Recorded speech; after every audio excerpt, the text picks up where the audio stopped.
we should try for next year's Mother's Day 2021 in the UK, to try and arrange to have Colin Firth come and dig your garden. And yes, please. I'm coming. I'm just putting it out there. And run your bath for you and give you a nice back massage. Oh, that just sounds like, I'm not sure what my husband thinks, but I'm going for that one. Yeah, let's do that. Woo, yes. Oh, that's so much better than Mother's Day.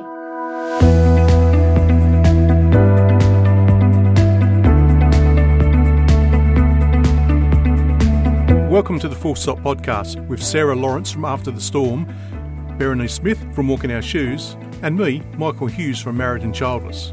Hey, and if you're curious about us, go over to our Meet the Presenters episode. You'll be in for a laugh. And if this is your first time here, our podcast is centred around supporting the childless not by choice community. Our aim is to be a focal point for the community, and with all our special guests, show how to manage your grief and the issues specific to us.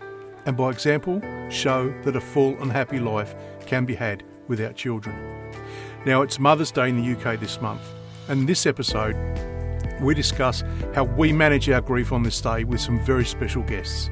Civilla Morgan from the USA, who has her own podcast called Childless Not By Choice, and health journalist Allie Anderson from the UK.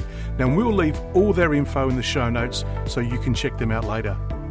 And we believe this is the first time a Childless Not By Choice community podcast has been recorded over 3 continents. Let us know if it's not, but we like to think it is. And also we have some very special news about how you can win a signed copy of Jodie Day's updated work, Living the Life Unexpected, which comes out on 19th of March, but more about that later. Let's go and talk to our guests. So this morning, or this episode rather, we are talking about Mother's Day. It's our first recording of Mother's Day. We weren't around this time last year. So we wanted to try and take a different approach to it if we could.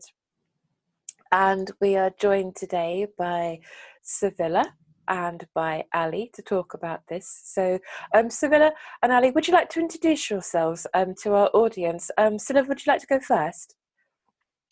Sure, thank you. Thanks for inviting me.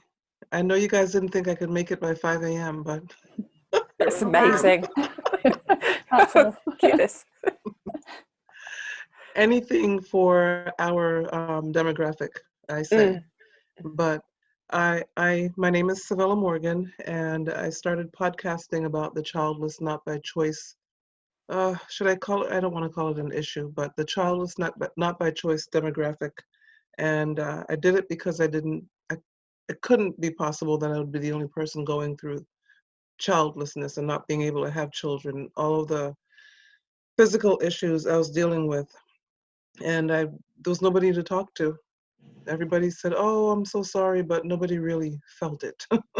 So I decided to start podcasting about it. I started on a radio show, an AM radio show, and I couldn't get my my metrics, my statistics, my numbers. I didn't know who was listening. I didn't know what was going on. And the radio station couldn't tell me or wouldn't tell me. And then I heard about this thing called podcasting. And I'm like, wait a minute.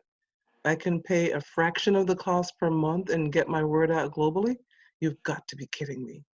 And I jumped in head first, had no clue what I was doing, and got some awesome help in the beginning, actually from 2 gentlemen in Scotland. And I'll never forget them. One of them we still get along very well. The other one was my initial podcaster for 3 years. And I guess I beat him up so much that he just kind of left. But since then, I've learned quite a bit, and I'm just happy to be in this space, so much so that I have a second podcast of a totally different subject matter. We don't even need to talk about that, but that's brand new. I'm on episode 3, so maybe I like beating myself up with this whole podcasting thing. But I've met some awesome people, including you guys, and I'm just happy to be here and being able to hear from people who say that, I can't believe that you're doing this. You don't know how much you've helped me, and thank you so much. And that's why I'm doing this. So that's me in a nutshell. Thank you so much, Civilla. Allie, would you like to say hi to all of our guests and talk a little bit about what you're doing as well? Hi everyone. Hi Sarah. Hi Bernice. Hi Michael. And hi Civilla. And I kind of wish you'd asked me to go first because now I have to follow that. I'm a journalist in the UK. I specialise in health, and I guess I'm probably quite new to all of this. Childless not by choice. And actually, it's interesting, Civilla, that you were reluctant to use the word issue, but I think it is an issue. And I'm quite new to it in terms of sharing publicly and talking about it with lots of people. So I certainly don't have the credentials that all of you have. So I was a bit nervous this morning talking to you for that reason, and I said to my husband that I feel like I've got a bit of imposter syndrome because I kind of feel a bit like why would you want to listen to what I have to say? You know, who am I? And interestingly, actually, I was last night listening to the episode you did with Phoebe Lynch, and she started by saying the same thing, which I found surprising because, you know, she's very well known, she's very well respected, and she's talked very widely on this issue. Again, using the word issue, I don't know whether you feel that's appropriate, but and what she said, I'll try and keep in mind while I'm with you this morning, which is that if my experiences, if what I have to say echoes with anybody else, and I'm pretty sure that it does because what other people have said certainly echoes and resonates with me. So I guess I have to kind of remind myself that it doesn't matter, you know, that I've never done a podcast before, or that I'm not you know, particularly well known in this arena or in sort of social media or anything like that, but that my experiences are probably the same as everybody else's, and the more people do talk about it, the more normal it becomes, and the less isolated we all feel, because that's been the major thing for me, I think, is feeling isolated and feeling like you are the only one. But in actual fact, listening to Beebe's episode last night, and I didn't listen to all of it, I'll be honest, because it did stop me in my tracks a little bit, because I've never actually felt so understood, I think. So yeah, so that's me in a nutshell. So yeah, I'm here doing a podcast for the very first time. So thank you for having me. And I don't think you actually invited me. I think I invited myself. But thanks for having me nonetheless. No, it's lovely. Thank you for coming on. I think we all we're looking for new voices, aren't we? So you talk about imposter syndrome, but you're absolutely not an imposter. I think it's incredibly brave that you're coming on when you're quite early on in the journey. So I think people are going to resonate with that. Yeah. Well, I mean, no, sorry to interrupt. Yeah, I mean, new on the journey. You know, a lot of people don't like that word. It's a bit, you know, it's a bit kind of fluffy, but not so new on the journey of childlessness. Obviously, I've been childless all of my life, which is 40 years. But yeah, I've been married to Jamie, my husband, for 6.5 years. So that's our journey together, is 6.5 years, and I've always been quite open about it, the reasons that we are childless and what we've been through, and what we've experienced in that time.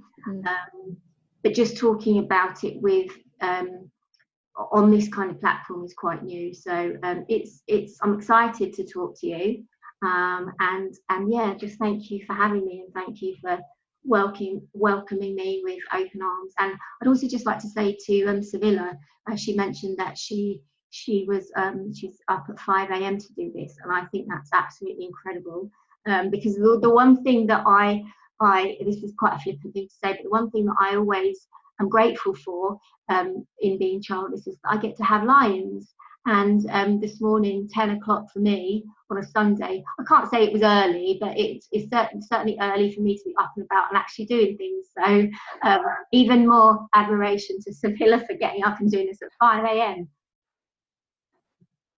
Yeah. Absolutely.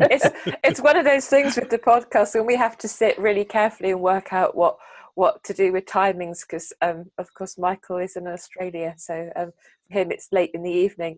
We can never quite get the balance right for anyone that's in the USA, so just a warning to anyone that's a potential guest. We're flexible, but we have to make sure that Michael also gets some sleep as well.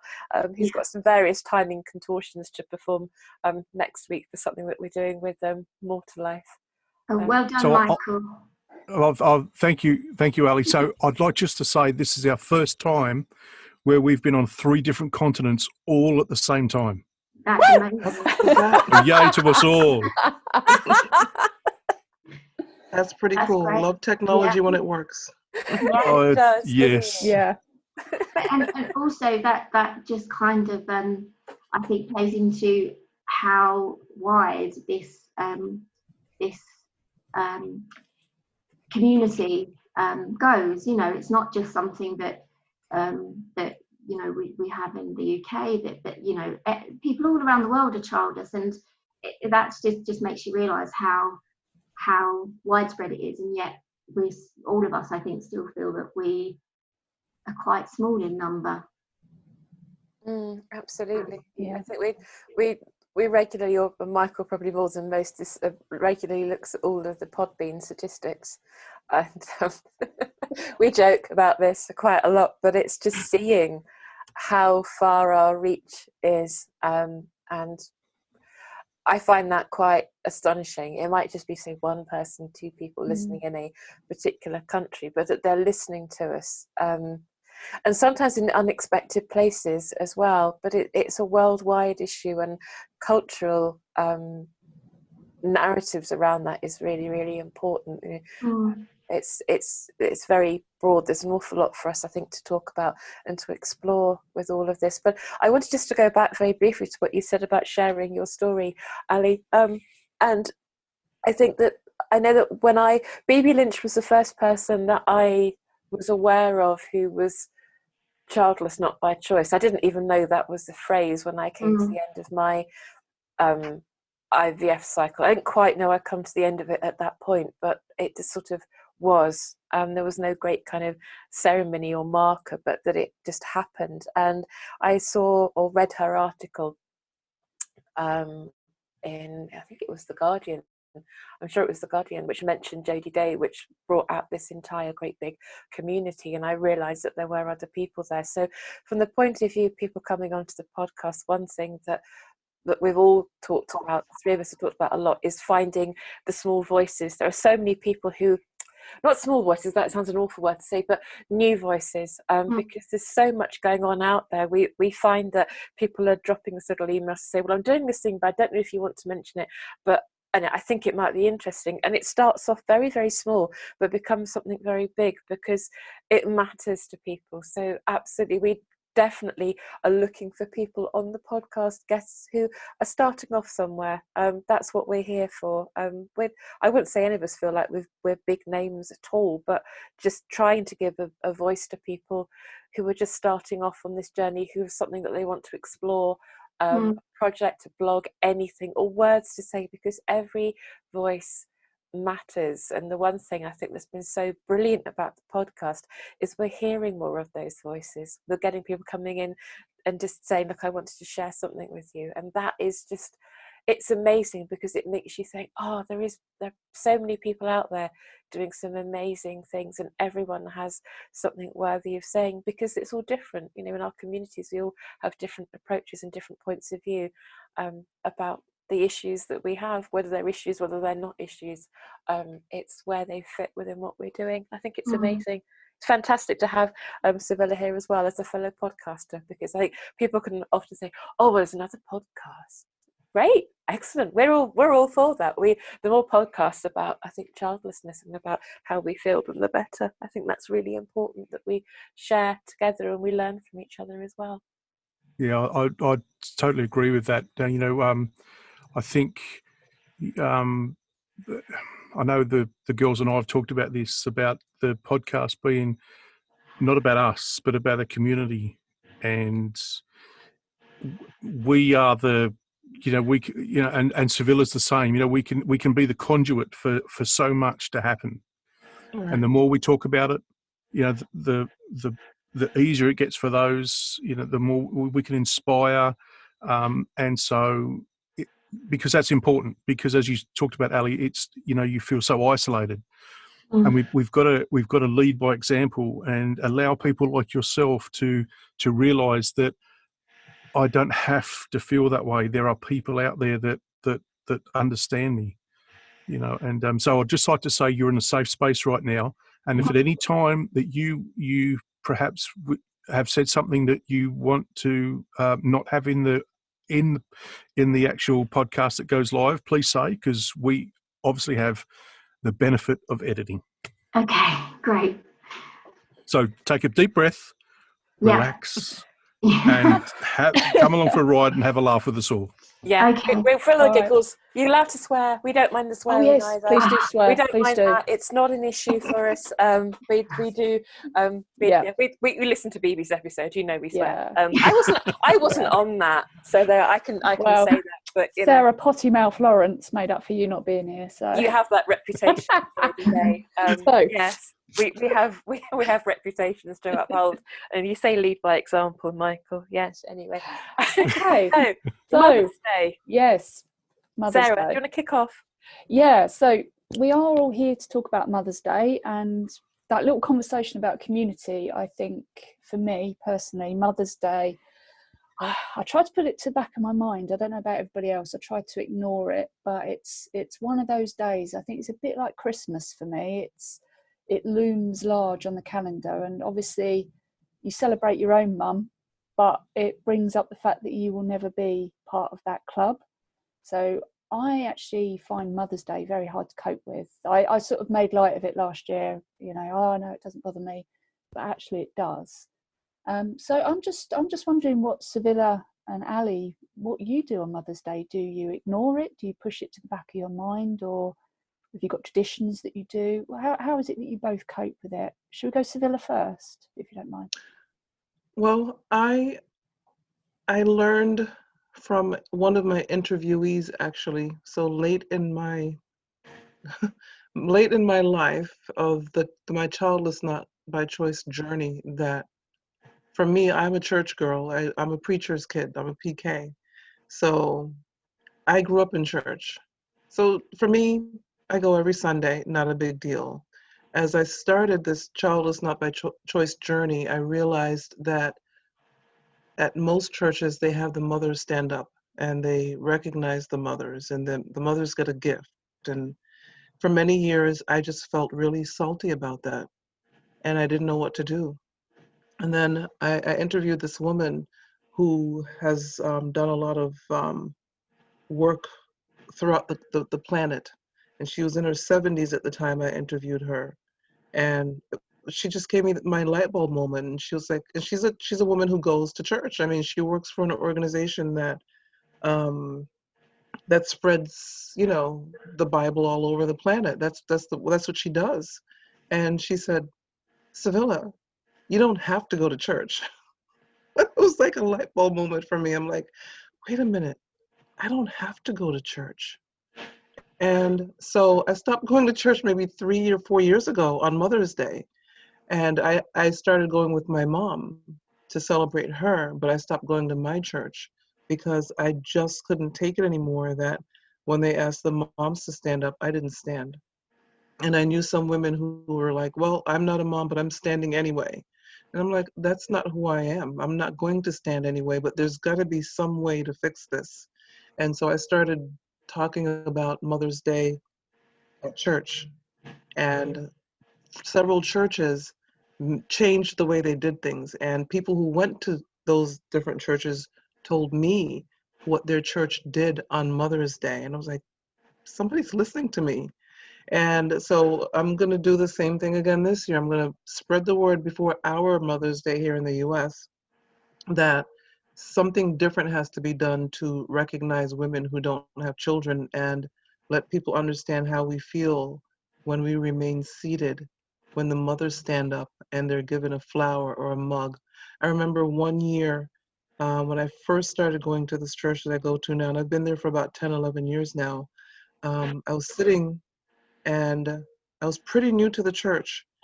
They had all the moms stand up, and I just remained seated. And there were two young men sitting on the same pew as me, and they came over and gave me what I guess what their mother had gotten. They handed it to me, and I will never forget. I don't know who they were. I don't think I've ever seen them again. But for them to come over to where I sat and give me the gift that a mom got, oh, that was huge. It was huge. I'll never forget them. And every time they cross my mind, I say a prayer for them, hoping they're okay.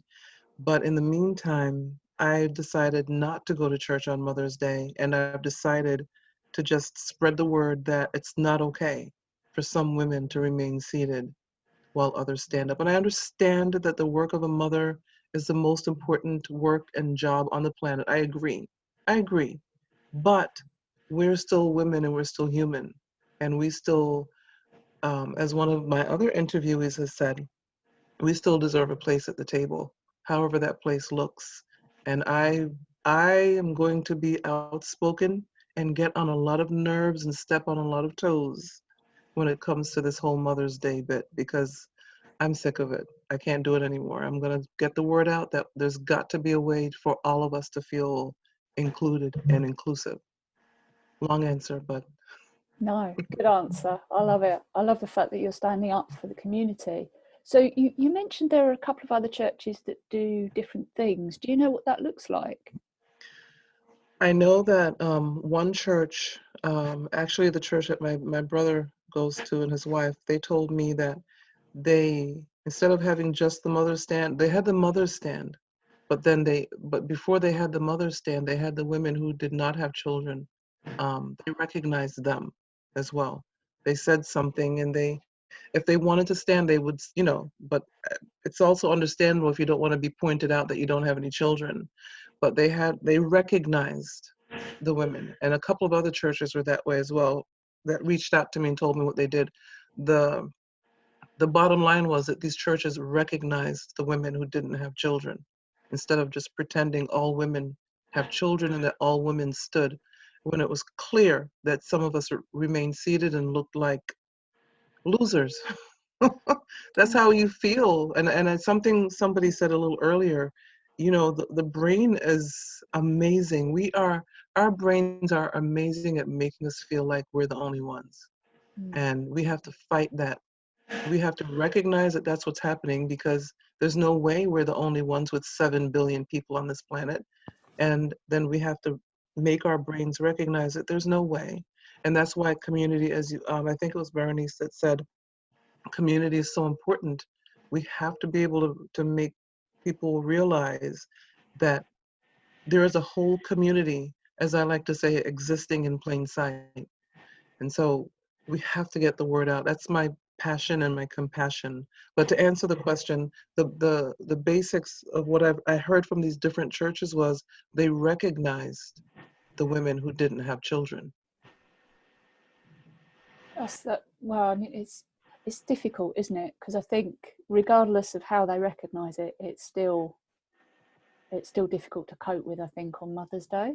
Mm-hmm. So do you have any tips as somebody of faith for people out there that are struggling with Mother's Day and having faith but not having children? Have you got any tips out there for them people?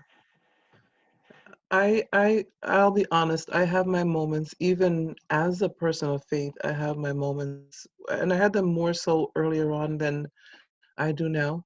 Why would God not answer my prayer? So many people used to tell me I would be such a good mother, because they saw how I dealt with my nephews. And even when their mom may have had difficulty dealing with 3 little boys, having them behave, when they came to Aunt Siv's house, Aunt Siv didn't play. And so I never had the kids, but somehow I knew, how to deal with these 3 little energy bundles, and how to take them to the science center and take them to different places and just take them for the weekend to give their parents a break. The things that I did as an aunt, that I'm sure many aunts do, and still struggling with my fibroid issues and fighting against the clock and wondering, God, where are you? What's going on? Why is my life not turning out? Why am I not married at 25 with children 2 years later? My plan isn't working. And having 3 myomectomies before having finally had the hysterectomy, and even before, days before the hysterectomy, wondering if I was making the right decision and the right choice to have that hysterectomy, and then realizing the same woman in her 70s who said I don't have to go to church said, look, she had her hysterectomy at 30 something, and I'm interviewing her at 70 something, and she's like, God had enough time to answer your prayer if that's what he wanted to do. Have the hysterectomy if that's the best course of action for you.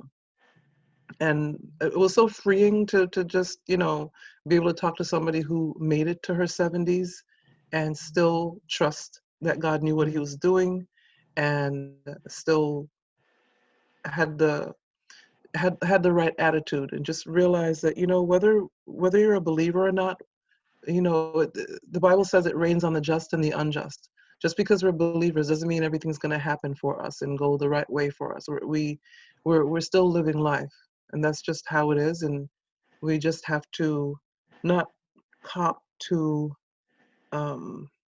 it's just cop to just saying, well, I don't know why God didn't do what he didn't do, but trust him anyway. No, I'm not gonna let God off that easily, and I'm not gonna let the average believer off that easily. The fact is, life is life, and life is happening to all of us, whether we are believers or not, and stuff happens and stuff doesn't happen, and that's just how it is. And then how you deal with it is what's more important. And so that's my answer to people who ask about, well, how could you be a Christian and not be mad at God? Yeah, I was mad at God. Yes, I was. I didn't talk to God for quite some time. And my mom would have to ask me not to be mad at God. So yeah, I was mad, but I was upset that my life didn't work out. But what are you going to do about it?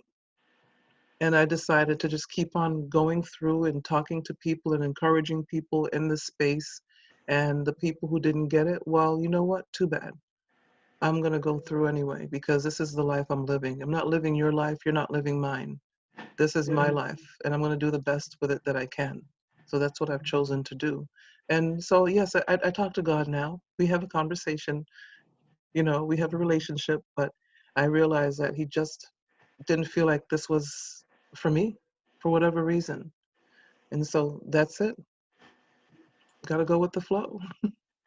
Wow. So I guess it's walking to the beat of your own drum, isn't it? Really. Right. But wow, it's an incredible message. I mean, it sounds like you've been through quite a lot of stuff, really, and to be able to, I guess, make peace with God is quite a thing for you. Right. That's actually what it is, Sarah. Making peace with God and making peace with your life and making peace with wherever you are right this moment. I have a friend, a Canadian friend, who sent me something. I wish I could remember it verbatim, but it basically said, it says something like, God knows the place you are right now is where God put you. And when you come to peace with where you are, it turns out that I'm the primary caregiver for my dad. I lost my mom in May, and I was the primary caregiver for both my parents. I don't think I could have done it with the family, and maybe I could have. Maybe it would have presented in a different way. But I felt like I needed to honor my parents by caring for them. And a lot of people don't get that. A lot of people, even now, people tell me, you don't have a life. I've been told you don't have a life because your priority is your dad. And I feel like this is my life because nothing lasts forever. I hope he's around for a good long time. But when I'm done being a caregiver, then I'll move on to the next thing. And I'll have the freedom to move on to the next thing. And people are, I've been told by people who love me very much, they care about me, I know they mean well, but they think that my life is wasting because I'm getting older and I'm not going to meet the right person. And you know what? At this point, I never thought I would get to the point of saying this in public on a podcast, but I'm happy with where I am. I am, and I'm not kidding. I have to be. Um, I'm okay. I'm okay. Whenever the next thing happens, the next gig, then the next gig happens. All I want is peace. That's what I want. I want peace in my life, in my soul, and I just want to be able to keep doing what it is I'm doing with this, my current podcast and my new one. And whatever the rest of life brings, I hope I can manage it.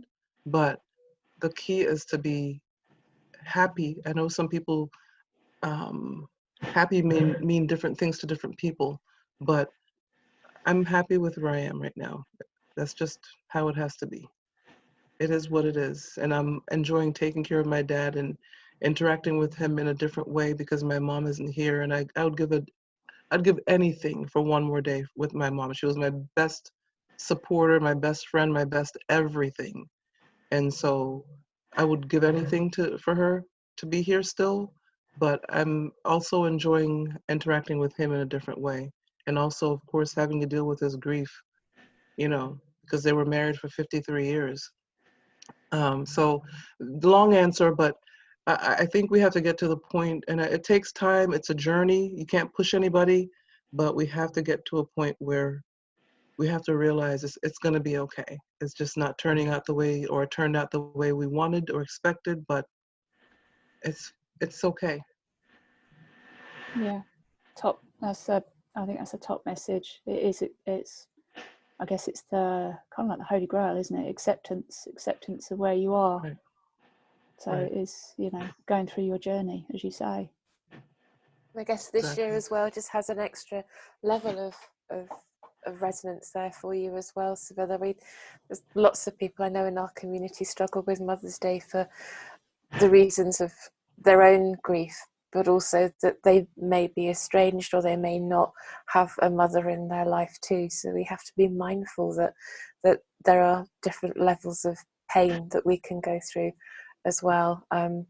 So this year must be it's going to be a challenging year, I would imagine, for you. But I just wanted to say that I think that was an incredibly powerful message. It's an awful lot to learn from what you've just said there. Thank you for sharing that with us. Thank you. I appreciate that. This will be the first Mother's Day, and we lost her right around Mother's Day for us, the U.S. We actually had the wake on Mother's Day. So, God. because Sorry. Mother's Day is in May for us, Yeah. and we lost her on May 6th. So the following week would have been Mother's Day, the following Sunday. And everybody was like, what are you guys doing? You guys are having her wake on Mother's Day? Yes. I'm the oldest of 5, and a lot of the decisions fell to me. The 5 of us collaborated on a lot. We sat around the dining room table and came up with the program and everything. My sister did the program, my youngest sister, but I made the decision to have the funeral a week later. And a lot of people were not happy with that, but I wanted to honor my mother, and I didn't think honoring her, not to be morbid, but honoring her was not to keep her in some morgue somewhere for another couple of weeks for people to get their act together. So I opted for it to be a week later, and it so happens a week later was Mother's Day. So it was interesting. And this will be my first Mother's Day without her, but she created some strong people. That's all I can say. So I thank her for that. She most certainly did. She really did. Yeah, I admire you very much. That's incredibly courageous. I think we have an awful lot of experiences, don't we, in life of other people's discomfort, and perhaps sometimes experiencing that discomfort can actually be a different way of looking at that and turning it into our favour, and being able to say, okay, no, this is what we're doing, and this is when the wake will be. Experienced in other people's discomfort, and that yeah, I'm going to do that. I think it's a lovely, powerful message today to bring out as well. So yeah, I'm so sorry. Civilla, I'd just like to say that I take you on the road with me a lot because my work takes me far and wide, and excuse me, being a little bit emotional. I'm sorry that you have created that. Oh no! Don't apologise. No, don't apologise. Yeah, I often get emotional on this, and it's does. good for me. It's good for me. But my wife actually really likes it because she feels like I'm, but I don't know what the word is, but she believes that I'm grieving at 53. But anyway, that's not the point. It's not about me. Civilla, I just want to say that I love listening to you. You inspire me greatly because you have such grace about you and Thank you. and wisdom. And look, I would just like to say that, I'm sorry about hearing about your mother, but I'm glad to know you. Thank you. Yeah. Thank you so much. Now, Allie, you've been sitting very quietly listening to all of this, and I know that you have been super, super, super, super busy on social media, and you've done amazing. I'm just going, wow, look at you getting all these responses. Woo! So I'm sure you've got so much that you want to share, and we'd love to hear it because you've had a really busy week, haven't you? With lots of stuff going on Twitter, particularly, haven't you? I have, yeah. I mean, I won't go into the most recent rant about clients not paying freelancers on time. That's a whole... no, we can talk about that together if you like another time, Allie. That's when my swearing's going to come in. So no, that's fine. But yeah, apart from that, when I saw Sarah on Twitter saying that you guys were going to record a podcast about Mother's Day, and she was asking me if anybody wanted to come on, and I replied, and that's why I said it wasn't so much that you invited me, but more that I invited myself, because I replied to Sarah. We'd been connected very recently, actually, when she responded to another Twitter post of mine. So yeah, I've been fairly busy recently with work. As I said, I'm a health journalist and writer and editor, and my favourite things to write about are things that I know and things that I have experience of, whether that's I've written about IVF before and things like that. My husband and I have been through 5 cycles of IVF. And recently I've been writing about miscarriage, but miscarriage from the point of view of, not from the point of view of a partner, but recognising that partners are so often forgotten about in terms of pregnancy loss and in terms of childlessness as well. And so I've recently written about that, and that was the context in which Sarah made contact with me initially. So then, I reciprocated when she was asking for people to come on and talk about Mother's Day when your child was not by choice. And when we agreed that I was going to come on, I thought, well, I can talk about my own experiences and my own feelings, but I'd quite like to get a feel for what other people think as well who are in our position. And that's why I posted on Twitter and I asked people, because there is a tribe of us, mostly on Twitter, not so much on other social media platforms, but there's a tribe of people who are childless not by choice, men and women. And so I thought, well, I'd just sort of put a post out and see what other people feel about Mother's Day and how they cope. And again, it was quite interesting that when people replied and when people got in touch with me, that they kind of say very much the same things as I would say and experience the same things I experience. And again, it's that sort of validation and that recognition that all the while you feel isolated and you feel that you're the only one experiencing this. That's not the case at all.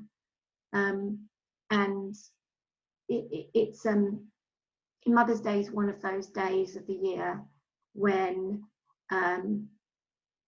the rest of the time you might be kind of plodding along quite nicely, and you might be in a good place, excuse me, and everything's fine, and you know, even sometimes be happy and content, and most of the time I am actually, and then these days come around, and it can put you right back at your very lowest again, for many reasons. And Mother's Day is a tough time. It can be really tough, and it's what I don't know what it's like actually in the US or in Australia. Maybe Civilla and Michael can shed some light on that. But in the UK, Mother's Day is a huge deal. For maybe sort of 3 or 4 weeks beforehand, advertising on television, advertising in the media, advertising on social media, you know, the card shops. You can't buy a birthday card because the shelves are so stacked full of Mother's Day cards. And, you know, restaurants, boards outside restaurants, come and pick your table for Mother's Day. So it's not just the day itself, is it? It's kind of the weeks leading up to it, and feeling that feeling of otherness, you know, that you can't be a part of that from the perspective of being a mother and having children, and it's difficult, because I think the thing is that I don't want to. I often question whether feeling like that is quite selfish, because, you know, I'm lucky enough that my mum's still here, and I have a great relationship with her, and I love her dearly, and I don't want my grief and my experience to in any way take away from that, and in any way to make her feel like she is less because I'm not a mother.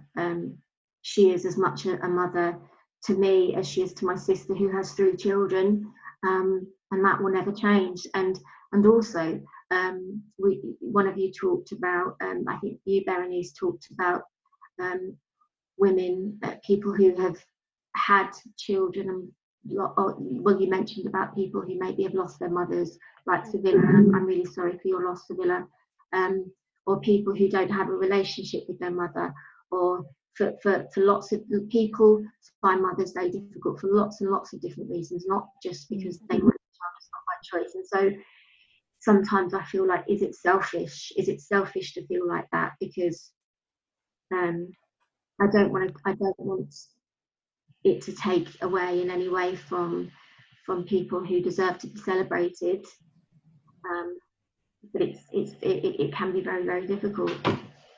I agree. I think it's one of those things that I observed it yesterday in something that with myself, but I've seen it so many times in the community, is that we have this thing that we go through. There's, whether it's by circumstance, whether it's because of health reasons, whether the numerous reasons. And we cite this often on the podcast, but Jodie Day talked about 50 ways not to be a mother. And when we first caught up with her at Fertility Fest a couple of years ago, she said that it could be 80, could be 100 reasons why someone's not a mother. The list is just grows and grows and grows. But all of those reasons are never, ever the fault of the person who is childless. None of us have brought any of this on to bear ourselves. It's life, and it can create divides. You don't necessarily, nobody wants to create a divide with their own family through something that's not their fault. But unfortunately, because it's so personal and it's so deep rooted and it's so complicated and complex, that it just is. You don't mean it to be. I mean, my family, certainly most of my family, seem to sort of have lots of children, and and you can't help but have that little bit of a gap, and it's never self-inflicted. I know we often can feel like, oh, could we have done this, could we have done that better, should we have done this, should we have done that, but ultimately the bottom line is that it's never self-inflicted. No one chooses to be in this way, but it creates divisions and boundaries between us, and ultimately, although we'd like to try not to, there is that bit we can't help think, well, what about our own parents, and where does that sit, and how does that relationship adjust? For me, Mother's Day falls around my birthday, so I've ignored it completely lots of times, completely ignored the whole thing, and thought I'm going out for a birthday meal, and realised, I'm in the middle of a Mother's Day pub lunch. Yeah. Oh, because I literally buried my head in the sand about it so much that I'd completely forgotten, which is insulting to my own mother, who I love dearly, but also to the fact that actually it's a bit like I've had these incidents where I've just walked into pubs in inappropriate occasions before and thought, oh God. And that was one of the ones where it was just had an emotional resonance, but actually at the same time I thought, oh, I did good ignoring it this year, but maybe I did a little bit too good. Just it's interesting that you say that, because I very, very strongly feel, not just about Mother's Day, but about other events and days that we celebrate, that I think we have really, in a way, kind of downgraded the importance of these things, because we put so much stock into just focusing them on one day. So, for example, I mean, I think, I like I said, I'm lucky that I've got my mum still here, and I have a good relationship with her. But I feel like I would like to, and I should, show her that she's special all of the time, and celebrate her all of the time, and not just on one day where I might kind of create a big gesture, might send a big bunch of flowers, might take her out for a nice Mother's Day lunch. I don't think, things that are important, we should boil down to that one occasion. And so I don't know whether I've kind of come to that conclusion as a way to protect myself, maybe as a way to not feel guilty if I don't make a big deal on Mother's Day. But I think we should tell people and show people how much they mean to us in the little things that we do and say every day of the year, not just on that one day. And so, whether that can be in the smallest things, it can be in a text message, it can be in a phone call, it can be in a, my mum loves daffodils, giving her a bunch of daffodils when she looked after my dogs when my husband and I went away for the weekend. It's so, I kind of soothe myself in terms of the guilt for maybe not making enough of a big deal of Mother's Day for my own mother, by sort of telling myself that hopefully she knows all the time that she's important to me, and that I don't have to rely on one day of the year to show her that. I think that's a really good point. I mean, why save it up for one day?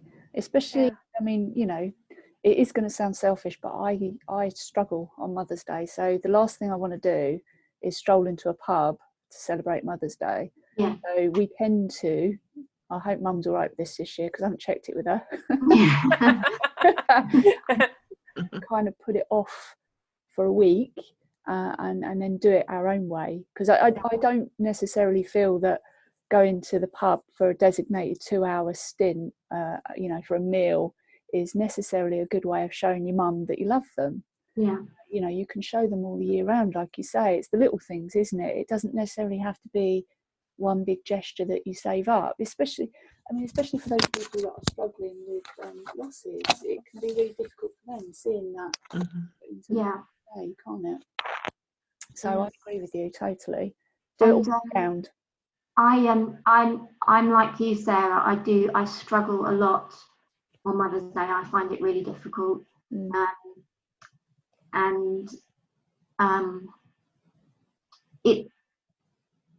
I think, you know, we're all childless, not by choice, for different reasons, like we've said. And my Mother's Days are kind of not, it's not just the grief of being childless, not by choice, but it's also the grief of the pregnancies I've lost. And I mean, I don't think of them as, I don't want this to be triggering in any way, but I don't think of them as being children that I hold, you know, in my heart somewhere, that they weren't children, but it's still feeling a grief for what could have been and what should have been, if you like. So it's not two types of grief, but I guess grief on two levels. It's grief of just being childless for whatever that reason is, and grief for the losses. So yeah, I find Mother's Day incredibly difficult. Of course. And it's yeah. Yeah, I mean, I think you have to do what you can do for the best. So, you know, you view your losses the way you do it, and other people will view them differently. You know, I've had losses and I do view them as children, and some people will do too. We're going to have to put a trigger warning on this one. But you. Sorry, I'm sorry. No, it's my fine. Words as well. My words as well. Me too. But, we square it off the best way we can. We're grieving and we have to do it the best way we can. So it's not being selfish per se not to celebrate Mother's Day on the day. It is those little things, those little gestures that show that we care, but we have to be able to cope with it and, you know, find ways that we can actually square it off for us.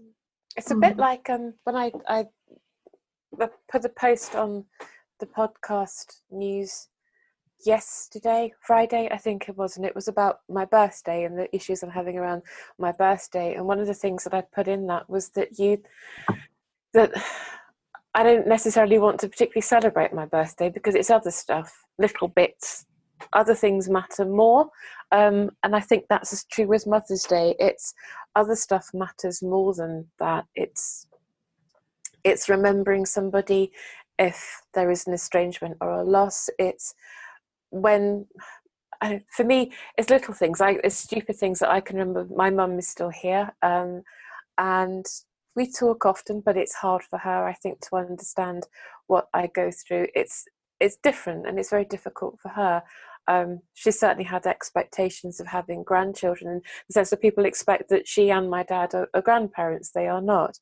So there's difficulties for them as well, but it's little things that sort of you remember, or that you pick out, and they're the things to celebrate.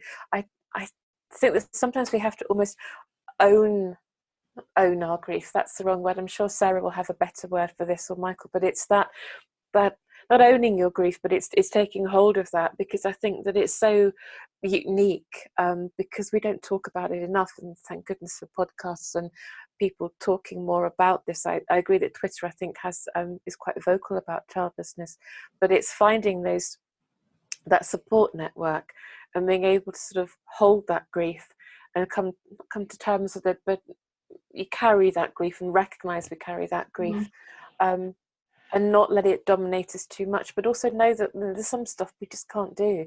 You know, God, we've been through enough, I think, in our lives to say that, okay, Mother's Day is too much for us. You know, and it is, at the end of the day, I have to say, I view it very much as being an occasion for Hallmark and for other things as well. Michael, how prolific is Mother's Day for you? I mean, I don't actually, it's awful, my ignorance is terrible, but Mother's Day, when does it fall for you in Australia, and how prolific is it there? Is it a big thing over there? I know that I'm talking to people that will understand this, but I think it's in May. You think? You don't need to know, really, do you? Who cares? Well, it's not big on. I mean, hang on. I shouldn't say that. It is big on our calendar, but for Vicky and I, it's not front and center for us. You know, so it's something that we usually go a week out. Go, oh my God, it's Mother's Day. What are we going to get Mum? But yeah. So, but it is big. It's huge. I mean, it's the same. It's you can't get a restaurant because it's booked out. The TV will be full of Mother's Day adverts. So we'll be watching Netflix or Prime or something like that. So we don't see adverts.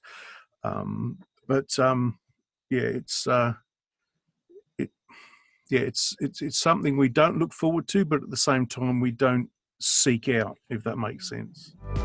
Okay, I think it's time for some community news. Community news. We have a lot of community news to get through, so where do we start? I thought we had very little, and then Jodie emailed and she's got loads of stuff. The one thing to say, okay, first thing is that you can celebrate Mother's Day, by getting Jodie's book.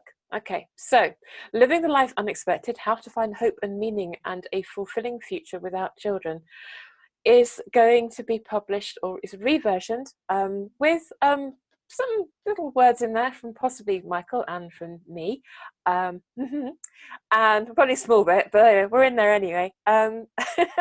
And it's going to come out on the 19th of March. So if you're in the UK, it's a couple of days before Mother's Day, and you can do that. You can get hold of a copy of that. It'll be in bookshops. Jodie is also giving out a copy, a free signed copy to one of the sign-ups for the Mother's Day webinar. So if you're part of Gateway Women, there's going to be a live moderated all-day chat on Sunday the 22nd of March, which is the UK Mother's Day, from 7 a.m. until midnight. That's GMT, so UK times, I think, or was it British summertime? I think we're British summertime by then.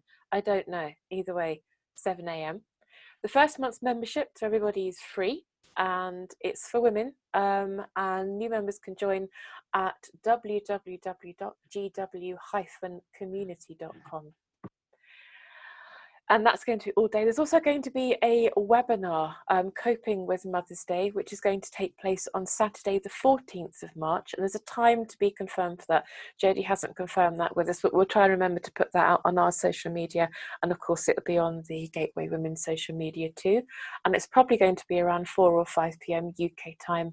And they'll be looking at childlessness on Mother's Day from new angles, including both being childless and motherless on Mother's Day, the impact of being narcissistically mothered on the childless, and the experience of both being childlessness and grandchildless on Mother's Day. So there's an awful lot there that's going on, different themes, and about self-care tips as well. That's also the weekend when this podcast episode will be going out to everybody as well. Not live, we're recorded. I know this.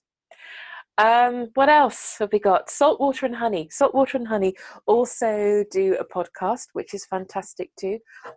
It's talking an awful lot about faith. And they've been going through a few years. In fact, started up in Cambridge, where I come from. So I know of them well. And they have Mother's Day runway services. And these are services for people who would normally avoid church on Mothering Sunday. And they offer a safe space for people to celebrate. And you can find out more about those at saltwaterandhoney.org/mothers-day saltwaterandhoney.org/mothers-day-runaways. And on there you'll also find links to their book. They're publishing a book very soon, and also to the podcast as well. The other final bit, and you see there's so much going on, it's just amazing. I keep talking, I'll stop it in a minute. Jessica Hepburn, people will know her from Fertility Fest. She's one of the leading voices in patient care. She's been through 11 rounds of IVF and is the co-founder of Fertility Fest, winner of numerous awards, and the author of 21 Miles and the Pursuit of Motherhood. Both are fantastic. And she's doing the Pond to Peak Challenge, which is incredible. So she swum the English Channel, that's the 21 miles, and now she's climbing Everest, just as you do, and that's the reason why there's no Fertility Fest this year. So you can find out more about her journey, and you can get copies of her books and find out more about her at www.jessicahepburn.com. And we want to send our very best wishes and congratulations to her. There's an awful lot going on with her at the moment in terms of training to climb to the top of the world, and I just think it's fabulous. So she's a wonderful lady. I love her dearly. She's brilliant. So we're looking forward to finding out more from her. I think that's the end of the community news. If you have something else that you want to share with us for the next episode that's coming up in April or in May, around that time, then please do. Don't forget that we have have we said this in the previous episode? I don't know. We have a birthday party. Drum roll. We actually properly have a birthday party now, don't we, guys? Hi everyone, it's Michael here from the future. Well, sort of. We recorded this episode before the worldwide spread of COVID-19. As we all know, things are extremely fluid at the moment as governments try to stem the spread. Now, at present, our birthday party is still on, but things are changing at very short notice, so we'll keep you posted via our socials and website. But let's get back to the chat with Civilla and Allie. It's probably a good time to talk maybe perhaps a little bit about coping techniques and things that we can do to help with our friends out there and who might be struggling, and what we actually can do ourselves. I think I know you had quite a lot of feedback on Twitter about that, Allie, people and different things that they were doing. And I think this is really important because social what I find and what I think a lot of people find is that as much as social media for our community is a blessing, it is equally a curse at times like that. And so lots of people have said, well, I avoid social media completely because you cannot avoid it, and you cannot not see your feed just absolutely swamped with people. Look what my kids got me for Mother's Day, they're wonderful. And that's great and good for them, and I mean that good. That's wonderful that that's their life, and I'm happy for them. But it's things like that just really hammer home that our grief is just kind of disenfranchised grief. It's not recognised and it's not widely acknowledged, and so it makes you feel even more isolated. So I think avoiding social media is probably the first thing I would do, in terms of tips and advice, because you're just going to have your face rubbed in it. That's quite a harsh expression, but that's, I think, how it feels. And just if you have feelings of inadequacy, if you have feelings of not being enough, not being things you aren't, all the things you aren't because you're not a mother, that is exacerbated and multiplied infinitely by social media. So stay off social media is the first thing.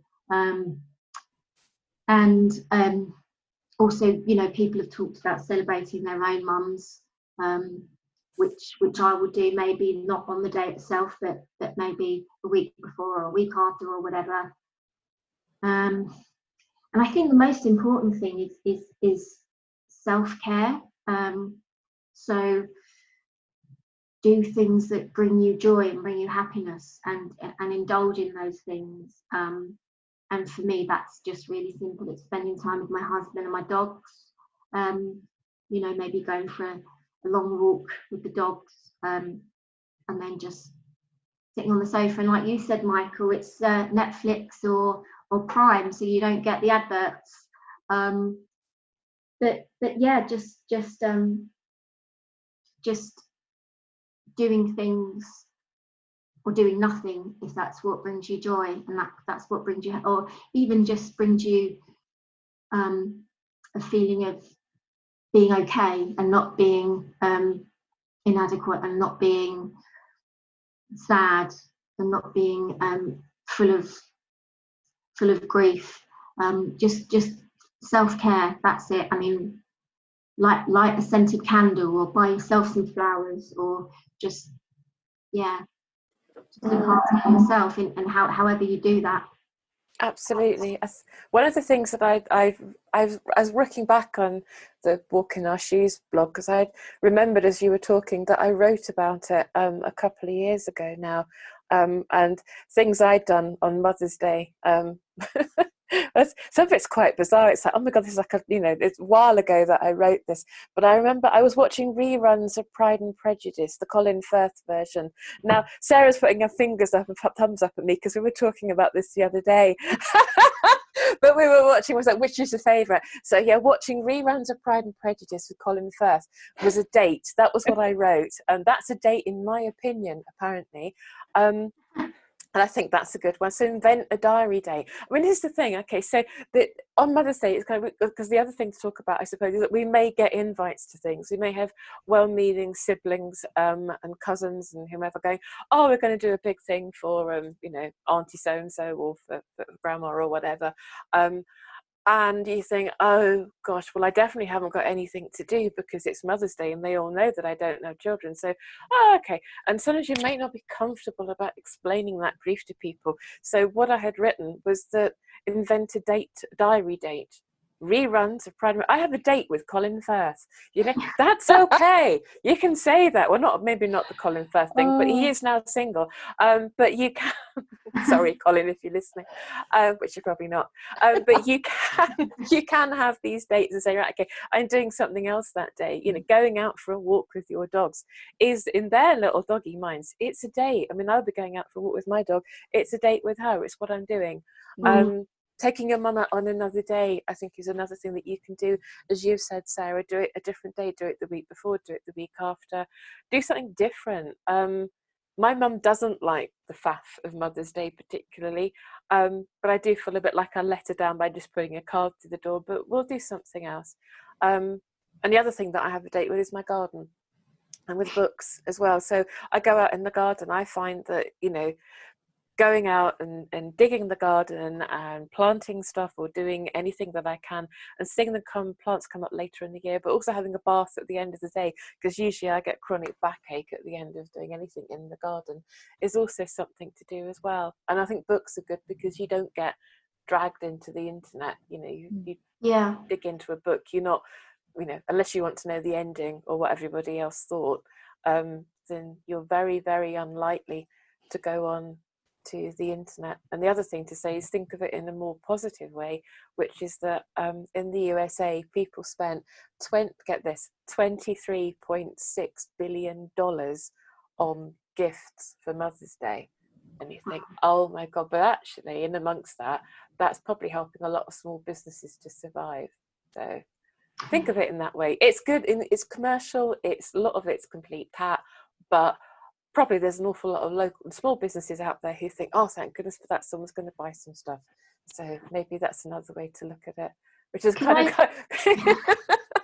I just say, Berenice, that I think I've just made a pact with myself that I think we should try for next year's Mother's Day 2021 in the UK, to try and arrange to have Colin Firth come and dig your garden. And yes, please. I'm coming. I'm just putting it out there. And run your bath for you and give you a nice back massage. Oh, that just sounds like, I'm not sure what my husband thinks, but I'm going for that one. Yeah, let's do that. Woo, yes. That's so much better than Mother's Day. I think that's just a brilliant Mother's Day. We could kind of loan him out on a yearly basis, couldn't we? See, Michael's sitting here, and everyone knows Michael's sitting here with his head in his hands and he's yawning. Well, Michael, you can come over to the UK earlier. We'll loan you out to people anyway. The other thing I also wanted to say, go on, come up with something witty. Go on. I was just going to say, Colin Firth, don't float my boat, but there you go. Michael, if you decide to do a Father's Day edition of the podcast, then perhaps we'll explore something that might float your boat. Other options. Yeah, Kira, maybe. I don't know. Jennifer. No. There's one that sits right at the top, and go on. Vicky understands it. Is this your free pass? Go on. This is my whole pass. Yeah. Monica Bellucci. Who? What? I noticed by Sarah's face, I think she had the same reaction as me. Yeah. Who? Oh my dear. Hang on a minute. I'm going on to You got to Google Monica Bellucci.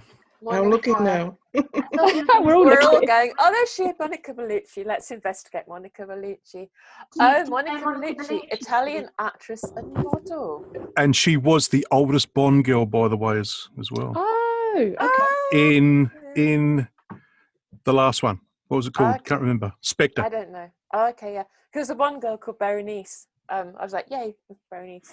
Anyone with the name Berenice, great. Anyway, but yeah, Monica. Right, okay, noted. Okay, that's for Father's Day. But I don't think she'll be digging gardens. That's the only thing.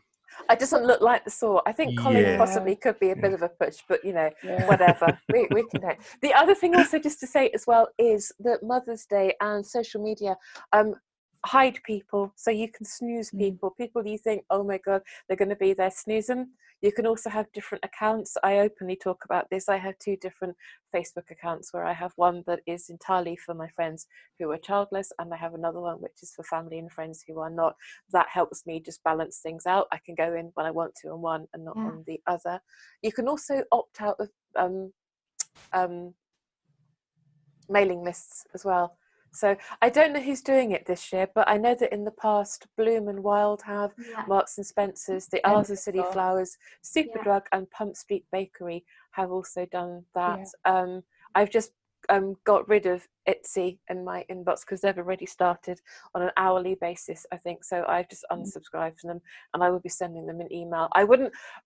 From past experience, although the activist in me likes to think, right, I'm getting into all of these Facebook groups, going to tell them that they shouldn't be doing all these things, it usually doesn't come off particularly well. I don't think there's any, personally, I don't feel there's any point fighting against the great big commercial machine, but I do think there's an awful lot that we can learn from what Civilla has said about churches and about perhaps people that have ceremonies and things like that we can change. But in terms of, I think, going into great big kind of Facebook groups and newspaper groups and things like that, I think that's hard. But I do think it's worth, if people have the mental strength to do so, is to sort of say to maybe some of these companies that email us constantly that actually, this isn't really good enough. I know I stood up in the middle of the White Stuff. They were giving, this is in Cambridge, in the White Stuff clothing store, and I went in there to do something and was offered what was it, to enter a draw, something to do with Mother's Day. And I just got very, very cross and just said, I don't have children, and I've had miscarriages and I've had failed IVF, and watched as the counter staff squirmed, and I thought, good, I'm really glad you squirmed. I'm with you, Berenice. I think if people are prepared to ask those questions in whichever way they do, and White Stuff in Cambridge were doing it in a way that wasn't directly asking people about their position in terms of having children, but if people are prepared to ask those questions, they have to be prepared for you to answer honestly. I've done that in the past, and it's a bit cruel, but I do get a little bit of a sense of satisfaction when I see them squirm. Oh, me too. Yes. It's very nice, isn't it? It's just like, there you go, take that one, and I've ruined your day. It's bad, but you just want them to feel a little bit of your discomfort, don't you? Exactly. Absolutely. And I think it's not a case of wanting to see people uncomfortable, but hopefully they'll learn something from that exchange, and learn that I know they don't mean to be they don't mean to make you feel uncomfortable, and they certainly don't mean any harm by it, but that's the thing about this community, isn't it? It's helping, it's educating other people, that these that those little comments you get, or the questions, oh, do you have kids, and quite often when you say no, that's not enough. They want to know why you don't have kids. Is it because you don't want them? Is it because, and then, you know, you come back with your answer, well, they weren't expecting that, were they? And but I think this community is and it's I think it's played out in the examples you gave, Berenice, about Bloom and Wild and the other companies that are beginning to recognise that there is a need to recognise that not everybody wants to celebrate Mother's Day.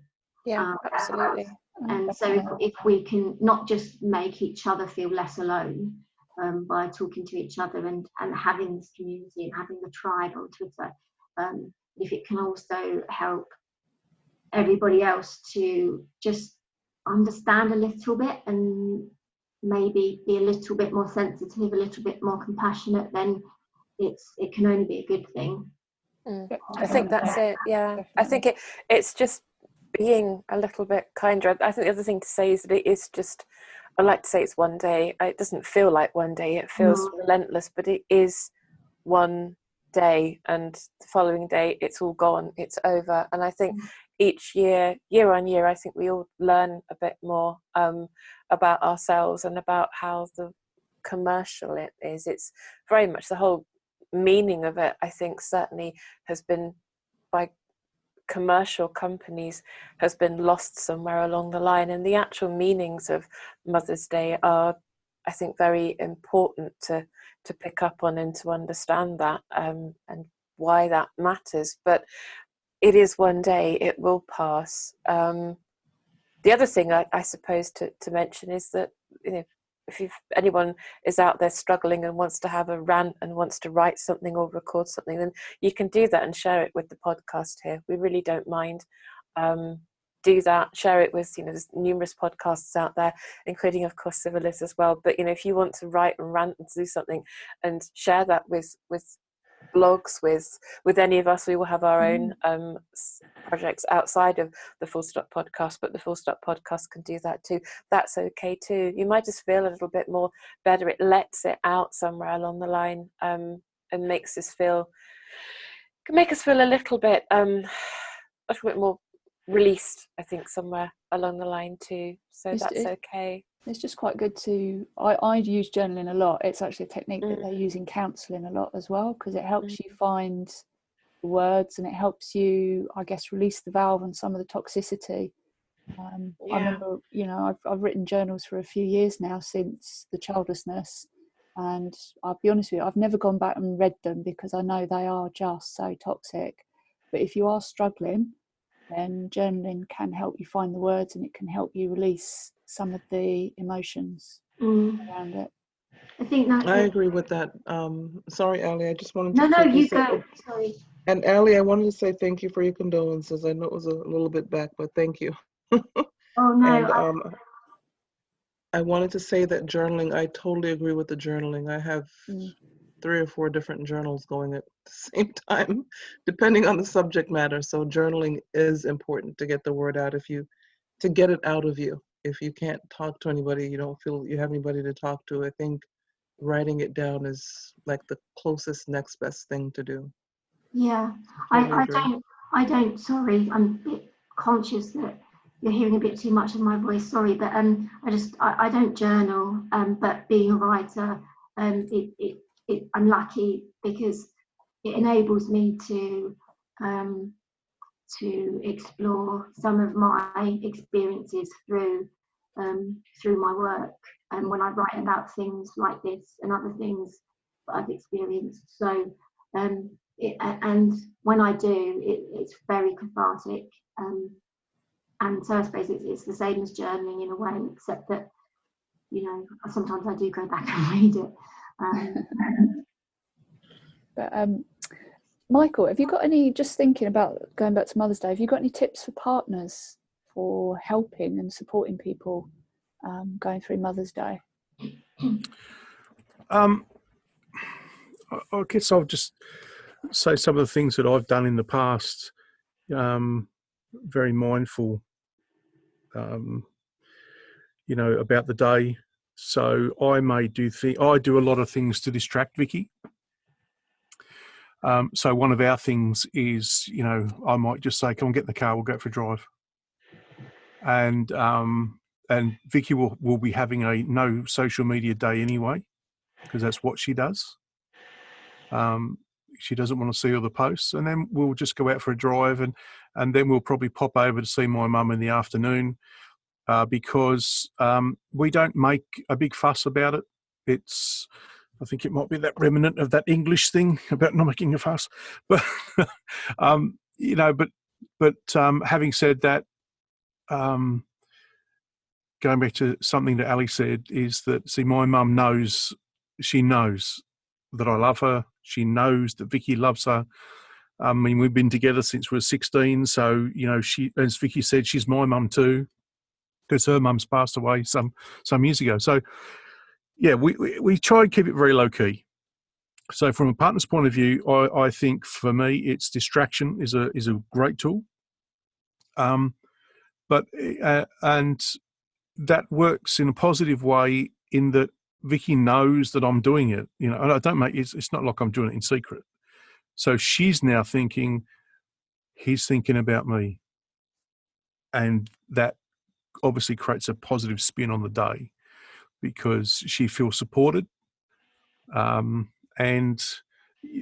we have had conversations about it, and it's important to just reaffirm how important Vicky is in my life, to make sure that, I can balance out the grief of that day, because I can tell you now that it is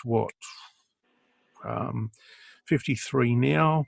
Last IVF was, I think we were 39-40, and although Mother's Day is a little bit easier, it's no walk in the park. So I hope that makes sense. Thank you, Michael. It did, very much so. Thank you, Michael. Yeah. Yeah, that makes a big difference, I think, when partners can share that grief. We're very conscious of this, and my mother-in-law passed away quite some years ago now, be 10 years, but this year, and we're very much aware that, I'm conscious that Kenny has a loss in his life too.